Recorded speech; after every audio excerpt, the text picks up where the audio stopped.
Oui, effectivement, on donne rendez-vous le 15 novembre prochain, donc fin de semaine, samedi, à partir de 15h30 à l'espace culturel Jean Ferrat à Avion, aux compagnies théâtrales, aux artistes, aux écrivains, bref, à l'ensemble du monde culturel de la région, aux élus, aux collectivités territoriales et aux usagers extrêmement importants, bref, à tous celles et ceux qui font le champ culturel dans cette région, eh bien, à se réunir et à travailler dans un premier temps en établissant un diagnostic de la situation de la création culturelle aujourd'hui, de la manière dont les choses fonctionnent, le subventionnement, l'accompagnement des projets par les collectivités territoriales,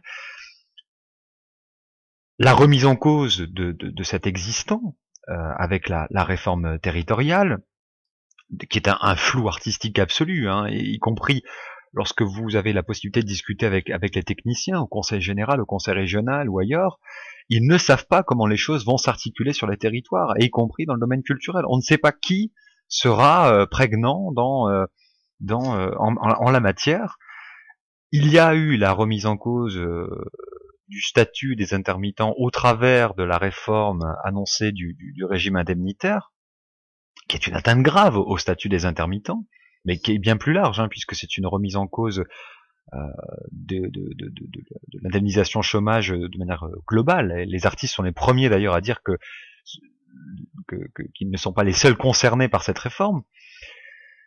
Il y a ces logiques d'austérité, ces logiques de réduction des dépenses publiques qui font bien que les collectivités territoriales qui investissent chaque année 7 milliards d'euros dans le champ culturel, eh bien, vont devoir s'interroger sur comment ils organisent leurs dépenses, puisque il va y avoir une sorte de hiérarchisation des priorités, et force est de constater que la culture ne sera pas, dans bien des collectivités territoriales, la priorité de l'action politique.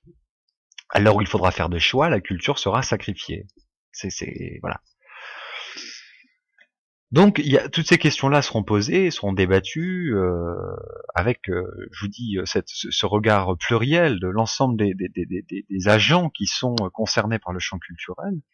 Et puis, plus important, bien sûr, c'est comment on organise la résistance par rapport à toutes ces logiques.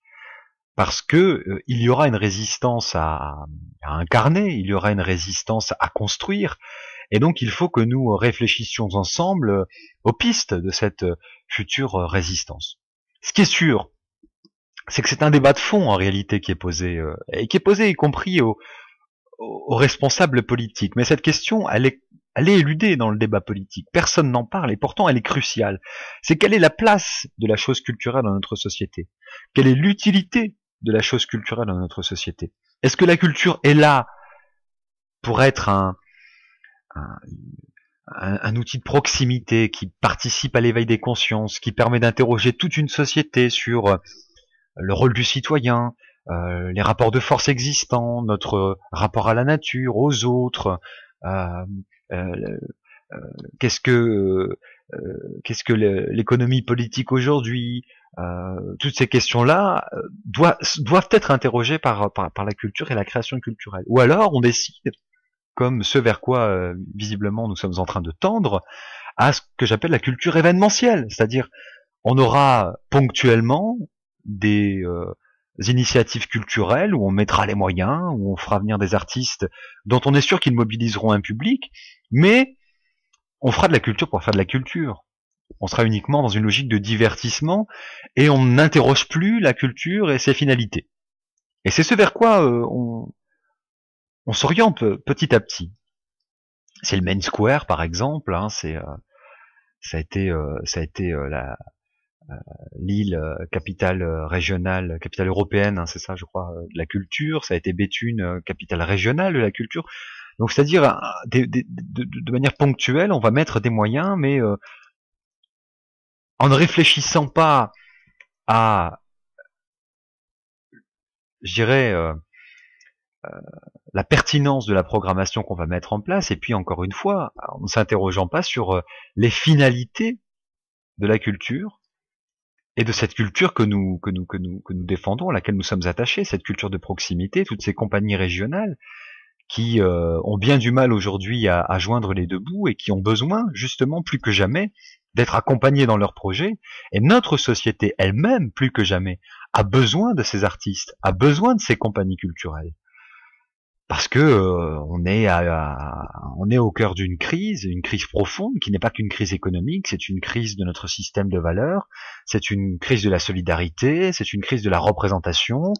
Donc il y a à s'interroger sur tout ça. Et la culture est l'un des pans indispensables qui permet justement à une société de pouvoir s'interroger sur ce qu'elle est, sur où elle veut aller, sur la manière dont elle s'organise. Donc il est indispensable, c'est le parti pris du collectif de préparation des assises de la culture à Avion, c'est-à-dire un petit collectif d'artistes, d'élus, de programmateurs. Le but de ces assises, de cette journée, c'est ça, c'est de nous permettre ensemble de s'interroger sur tout ça, d'en tirer un certain nombre de conclusions et de conséquences, et de prendre les dispositions qui s'imposent dans le contexte actuel. Et les conclusions qui s'imposent, c'est qu'il y a un devoir de résistance. Il y a un devoir très important de résistance. Et ce sera là toute la tonalité que nous voulons faire, que nous voulons donner à ces assises culturelles. Donc j'invite très largement la population de la région à participer à ces assises, à s'en mêler. Il faut que la population se mêle de la question culturelle. C'est indispensable. Les élus ne veulent pas s'en mêler. Donc la population doit obliger les élus à s'interroger sur cette question et puis à prendre le taureau par les cornes et puis véritablement à résister aux logiques qui ont trait pour l'instant.